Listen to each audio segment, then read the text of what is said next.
অনলাইনে শায়েখ হওয়ার জন্য কিছু লাগে না, খালি পড়ার করতে পারলেই হয়। অনলাইনে যে কোরআন তেলাওয়াতও করতে পারে না সেও শায়েখ হয়ে বসে আছে। শুধু শায়েখ না তো, মহাপণ্ডিত, সে পুরা ওলামায়ে দেওবন্দের সাথে একাই বাহাস করতে পারবে। আর এবছরে প্লে বয় একটা বের হয়েছে। প্লে বয় বলতে আমি খারাপ উদ্দেশ্যে বলি না, মানে প্লে বয়ের দুটো অর্থ হয়, একটা খারাপ সেন্সে হয়, মানে মেয়েদেরকে পটিয়ে পাটিয়ে তাকে ভুল করে এই জাহাতা মাথা করে দেয়, বারবার ছেঁকা দেয়, এটা একটা প্লে বয়ের কাজ।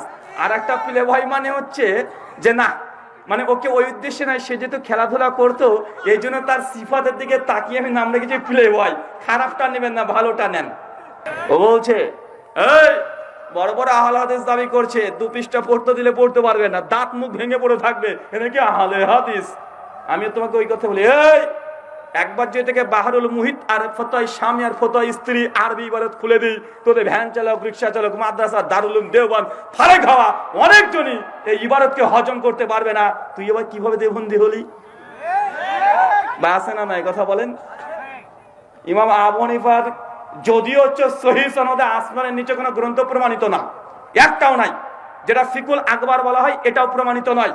যেটা মুসনাদে ইমামে আজম এই বইটার নাম বলা হয় হাদিসে গ্রন্থ, এটা প্রমাণিত নয়। আমার একটা বই আছে, গাড়িটা আজকে পেয়ে যাবেন, ইমাম আবু হানিফা ব্যক্তিত্ব এবং মাযহাব, একদম পুরো হানাফি মাযহাবের বায়োডাটা ওখানে লিখে দেওয়া আছে এবং তথ্যভিত্তিক। প্রায় 1000 সালাফদের কিতাব থেকে রেফারেন্স দিয়ে বইটাকে রচনা করা হয়েছে।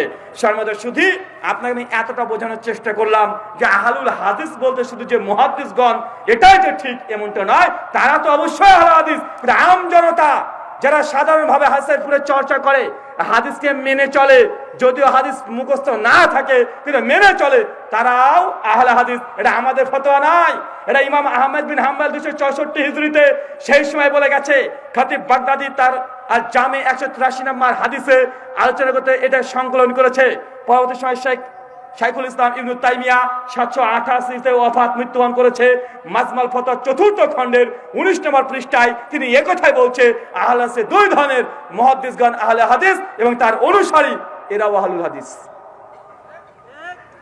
কিন্তু এই শেষ অংশটুকু আমাদের সমাজে বলে দেওয়া হয় না, বলা হয়, কথা বলেন, বলা হয়। এখানে আরেকটা সমস্যা আছে, ওই যে দেখো আসলে কি তোমরা বলো হাদিস হাদিস আহলুল হাদিস আহলুল হাদিস, কি জানো হাদিস মানা যাবে না, মানতে হবে সুন্নাত। বুঝছেন না? নাই, এটা আর এক ঝামেলা। এতক্ষণ কষ্ট মষ্ট করে তদবির করে বুঝালাম আহলুল হাদিস না কেন, এখন আবার আর একটা কৌশল। তোরা যতই বুঝলাম হাদিস হাদিস হাদিস ঠিক আছে, আহলুল নামটা ঠিক আছে, তবে নবীর হাদিস মানা যাবে না, মানতে হবে সুন্নাত। ওয়াজ করছে কি করছে না?